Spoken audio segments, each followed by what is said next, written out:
नमस्कार दोस्तों, मेरा नाम है प्रदीप सिंह परमार और ध्यान से चिकित्सा चैनल पर आपका स्वागत है।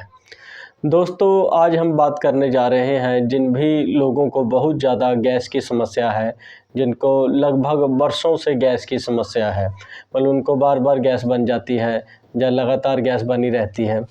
ऐसे लोगों को क्या होता है कि उनको बिल्कुल भी भूखा नहीं रहना चाहिए। अगर वो कुछ भी समझो उन्होंने सुबह जल्दी खाना नहीं खाया या खाली पेट काम पे चले गए, तो उससे क्या होता है कि पेट में वैक्यूम बन जाता है, खाली जगह बन जाती है, जिससे कि बहुत जल्दी गैस हो जाती है।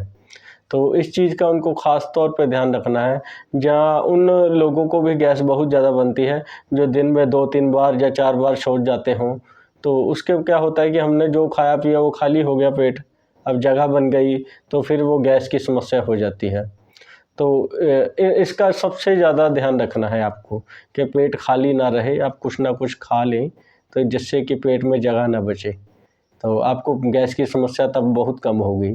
और दूसरी, जिन लोगों को मतलब छाती में जलन, अफारा वगैरह जो वो चीज़ें होती हैं, तो उनको कई तरीके से मतलब कई दवाएँ उसकी आती हैं, जैसे जेलोसिल वगैरह, जो छाती की जलन है, उससे जेलोसिल का जो लिक्विड आता है वो बहुत अच्छे तरीके से उसको शांत कर देता है। या और भी कई समस्या मतलब दवाइयाँ हैं, जिनसे आप मतलब निजात पा सकते हैं। तो एक तो ये तरीका हो गया। दूसरा, जिन लोगों को बार-बार गैस होती है, उनको क्या करना चाहिए कि उनको अगर वो दिन में 3-4 बार शौच जा रहे हैं, उससे क्या होता है कि पेट में गर्मी भी है, गर्मी से वो बार-बार शौच जा रहे हैं, जिससे गैस भी बहुत ज़्यादा उनको बनती है। तो आपको क्या करना है कि आप अपने भोजन में जीरे का इस्तेमाल ज़्यादा करें, नींबू का इस्तेमाल जो है वो ज़्यादा करें। तो उससे क्या होता है कि एसिड आप बन नहीं पाएगा, बहुत जल्दी आपका पेट भी भोजन भी बहुत जल्दी पचेगा, तो ये चीज़ आपके लिए बहुत अच्छी रहेगी। दूसरी, आपको मैं एक ध्यान की विधि बताता हूँ।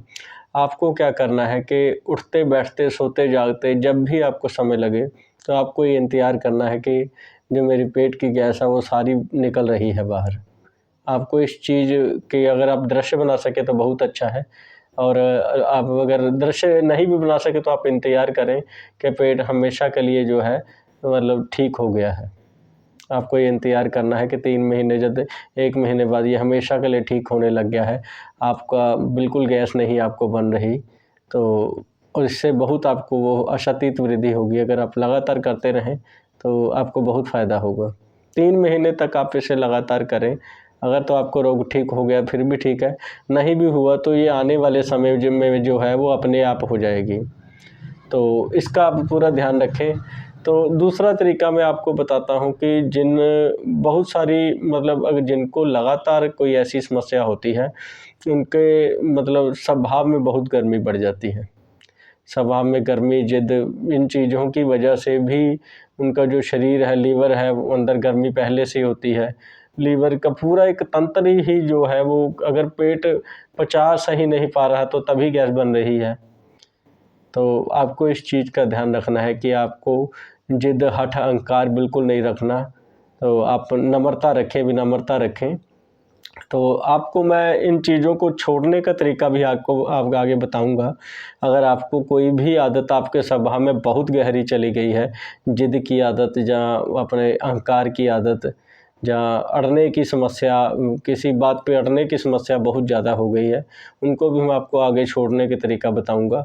और भी बहुत सारी चीज़ें हैं जो हमें ख़राब कर जाती हैं।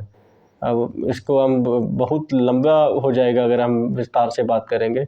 बहुत सारी चीज़ें हैं जो हमारी ज़िंदगी में, एक हिसाब से आप ये लगा लीजिए कि जिन चीज़ों को हम गलत मानते हैं, अगर हम कुछ भी गलत कर रहे हैं, ओशो कहते हैं कि अगर हम कुछ भी रिएक्ट करते हैं ज़िंदगी में, हम किसी को पत्थर मारते हैं तो पत्थर वापस आता है, सुख देते हैं तो सुख वापस आ जाता है, दुःख देते हैं तो दुःख वापस आ जाता है।